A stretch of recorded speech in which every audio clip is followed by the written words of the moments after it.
Okay, so good afternoon.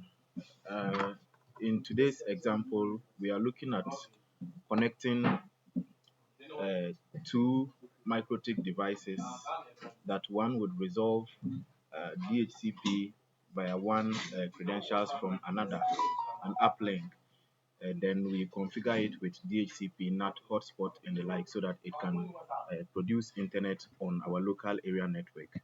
So given the diagram above, there is a picture here that explains it. The uh, switch on top takes internet from this port 24. Now this is an uplink coming from an existing network, and we assume this is our ISP. And from this particular uplink, we should have internet flowing on this, which makes this particular device our hub, or say our ISP. Now that it sits on this, we loop from this particular switch to our core router that would contain our internet service, which is the device stuck in the middle. And now a cable is looped from a port from the switch to Ether1 on this particular device. Now, from the Ether 1, that would be the main cable producing, taking information from the WAN interface, whilst Ether 2 would be distributing through to our LAN, which we would eventually loop to this particular switch sitting down here.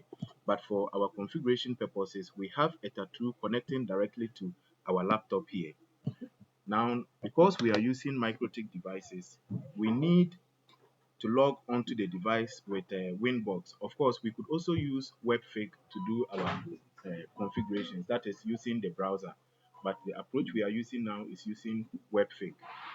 There are about three main ways. We could get internet via a Wi-Fi connection, where in this diagram, maybe our uplink would have been a wireless radio seated somewhere pointing to another wireless radio. Then we tap through to a switch which feeds our local network here.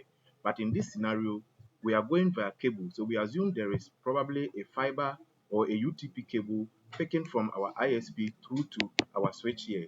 That then our router here, that then eventually lands on our main network. That is why our ISP's configuration is set to at DHCP, and then our LAN is the IP plan block we have set for our LAN. So the LAN will be configured by us, but for the ISP, we are going to resolve it automatically from the ISP's network via the cable. So now we go into Winbox and into our device. We make sure it is a fresh installation. So once we log onto our device, what we do is we go to System, Reset Configuration, and then we take No Default Configuration. Then we reset. Fortunately for us, in a matter of seconds, our device will be back on so that we can relog on. So let's give it some few minutes.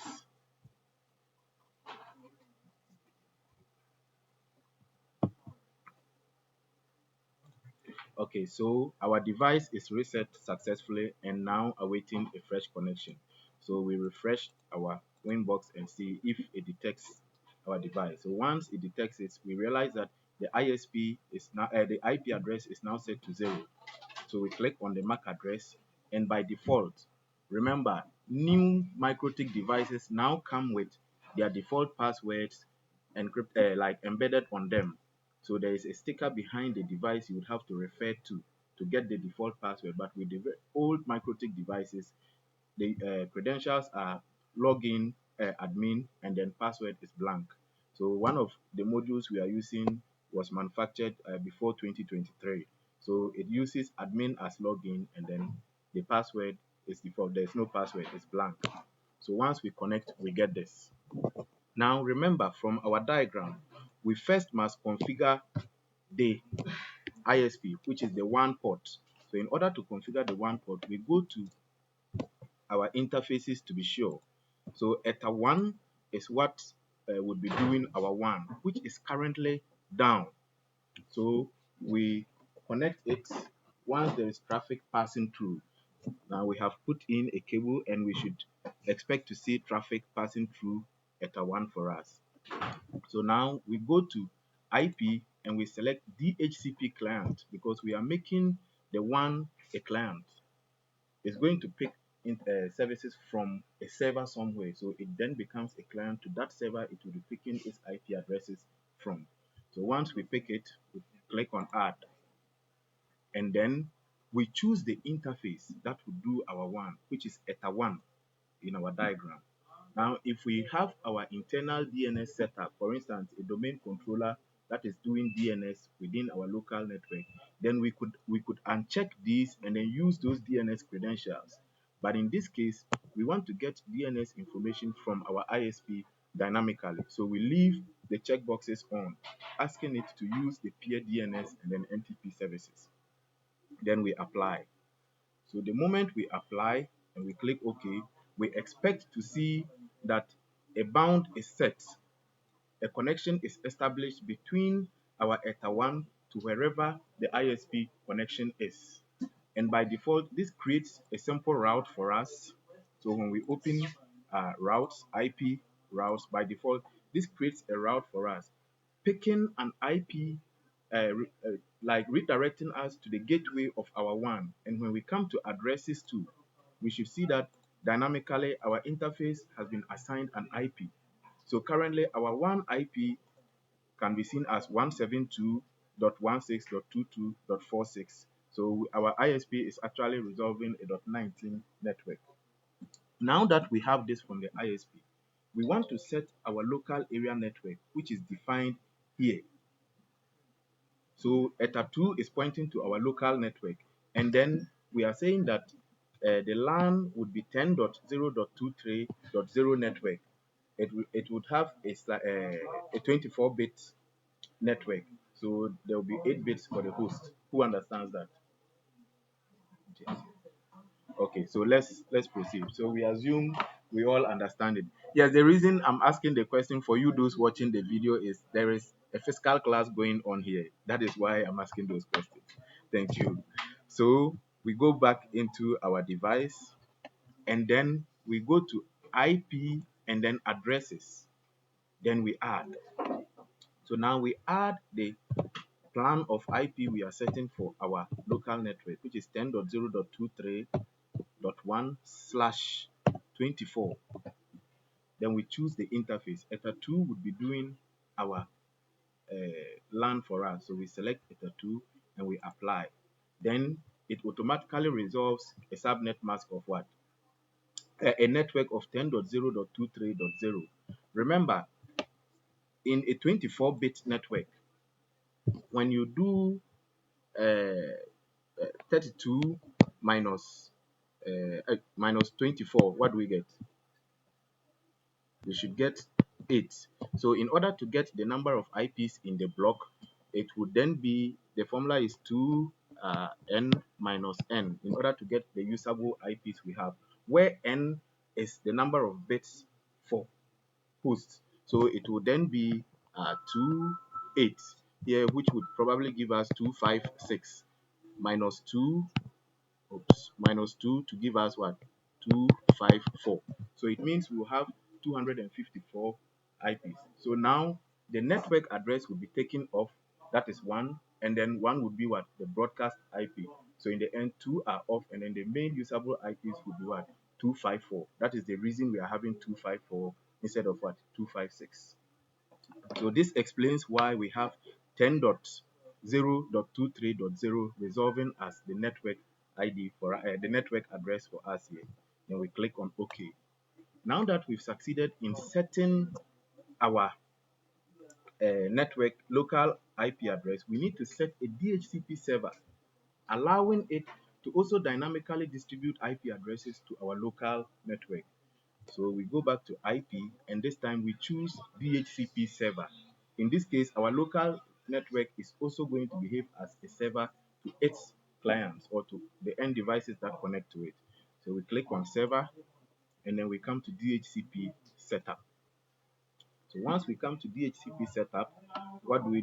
We drop down our button and then we choose the network, the interface that will do our DHCP, which is our LAN, and it is ETA2.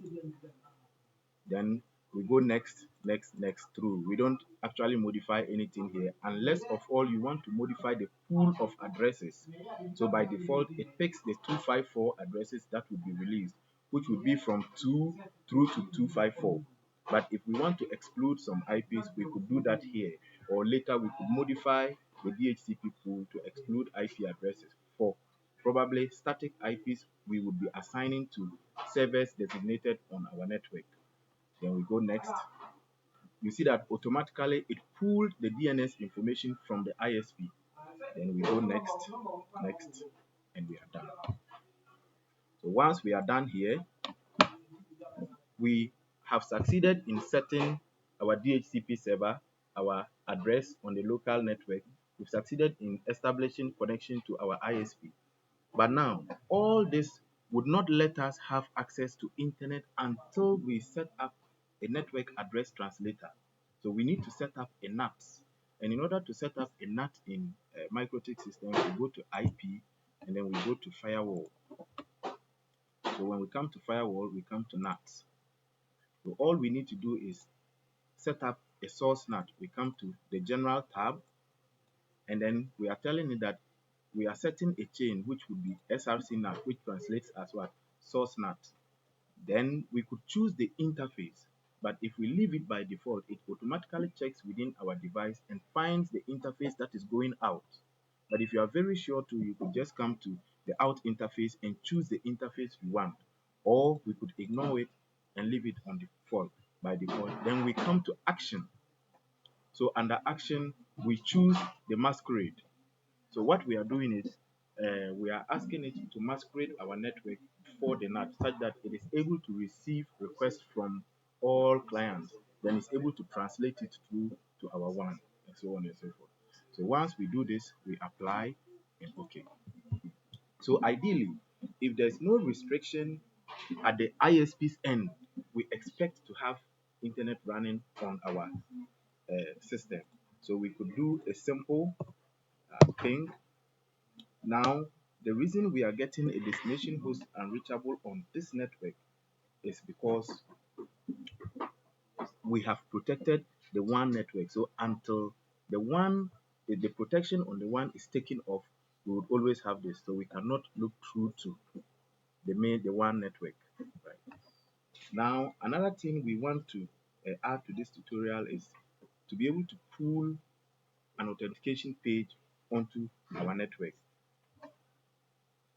Okay, so now the protection is taken off the WAN network. So let's do a ping to a Google IP and see what happens. So now we are getting reply from Google. That means our configuration works just fine. And we could also test it by probably, let's open this. So it means we have our internet working just fine for us. Right. Now we are going to set up hotspot on our network and see what happens. If now it allows us to browse straightforward, or it would also ask us for some credentials. Now to do that on our Mikrotik router, we go back onto our router. So we refresh and we choose. So ideally you would see that now under IP address is no more 0.0.0.0. We now have 10.0.23.1 under IP address. So that means this is the IP assigned to our local network. Then we can now connect again, and when we connect, we go back to IP. We are setting up a hotspot. The purpose of this is to manage our users on the network. So we are able to determine who has access to our network at what time, and then the quantum of content they access. So that is the reason we want this to be put onto or configured onto our network. So we come to hotspot, and then under hotspot, we go to service. Then we choose hotspot. Then we choose the interface we want to protect. We want to put the restriction on. Then it is what? Beta 2. And we can then go next, next, next through. Now, at the point of certificate, if you have domain controllers on your network, active directories on your network, that you have generated certificates for, you need to import those certificates here such that your clients that are on the Active Directory or on the domain can still be able to communicate via this particular system. Otherwise, you leave it on none and then you proceed. If you have an SMTP server, you set its IP address and you continue. But in this case, we don't have an SMTP server. Of course, we will be setting some up eventually in other videos. But for now, we leave it by default and then we go next. Then DNS servers, we have none. And then at the point of the DNS name, you go to put my hotspot.com. But again, with the DNS servers, you could also use your WAN gateway as your default DNS server. So we could also put, for instance, 172.16.16.1, which is the gateway to our WAN. And then we could also create a local DNS. So we could just put 10.0.23.1, which is the gateway of our LAN as a secondary DNS, and it should still work. Such that if we point to any of those IP addresses in the browser, it resolves our hotspot information for us. Then I can then click on I just put any default password for the hotspot users. But we can create these users later, either with third-party applications or in the hotspot interface itself. So once we go next, our hotspot is set up. But then we need to define server profiles for our hotspot. So we can go to server profiles and then we modify the default and then the profile we set up at the point of creating our first hotspot server. We can have different hotspot servers, all 7 different sections of our network. We probably may have different departments in our place of works, then that we would want to set up different behaviors of hotspot activities there. That is the reason you can set up different profiles and then different servers on your network. So under default, we would want to use the hash, the chap encryption method, so that it would always send our passwords via encrypted content. But if we leave it on only PAP, it means the password and username will be sent in plain text, which anybody that knows their work around systems can easily access. Now, the reason we still need the PAP on is for those using some PDAs or very old phones that are unable to, or some browsers that are unable to take encrypted content, they will still need to rely on the plain text transmission mode in order to get access. So that is the reason we pick the PAP2. But with Mac and Mac cookie, if you use it, it means you have to get records of all your clients' MAC addresses. So we use this on a scale where we don't have too many members on our network. But if we have too many members on our network too, you can also do this dynamically. But that will be a lesson for another time. Then under radios, we click on use radios and then enable accounting, so that the whole concept of authentication works, which is authentication, authorization, and accounting, where we are able to know who has access to our network, what they access, and then the duration they do on our network. Then say okay, and then we do the same for the next, and then okay. Now under users, this is where you can actually create your users on the network. So to get access to the network, where we can use third-party applications to let them get access to our networks. But before we start creating our users, it is best we create user profiles where we can decide that, okay, some users could have 2 sessions at a time, or they could have probably a particular bandwidth limit, or they could have a particular speed limit, a time limit, and so on and so forth. So under user profiles too, you could modify or add new users. So after double clicking on the default user system, we could actually modify the settings there. So if I change, for instance, the shared users to 2, it means each user created on the system can have 2 sessions at a time. So they can use their credentials on 2 devices at a time. But if I make it 1, it means they can only use 1 device at a time. And then we are also able to check the rate limit where we define the consumption. Mind you, this is not bandwidth management. Just that, just the fact that you can change the rate limit here does not mean this is bandwidth management. You are only capping the user to a particular consumption limit. To do bandwidth management in Mikrotik, you need to set up simple queues. It's a complete module on its own. So we can maintain this and then we just click on OK. So now if we put in a user here, for example, a test and then just a password test, we could also hide our passwords so that we don't see the characters. Then OK. So now that we are done doing this, we come to our network again, and then now when we try to access the internet again, it fails to work. Now by default, if we just reboot our router, automatically it should pull the login page. But if we also enter the IP address of our network, it should pull the login page.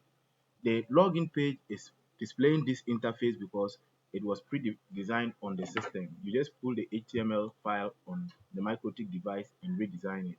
But by default, it should give you the Mikrotik login page itself, which you can modify to any of your preference. So if we put in the user test, and then we log in, we expect to have our internet working. Yes. So this sums up our DHCP, NAT, hotspot, and resolving from ISP for today. Thank you for following.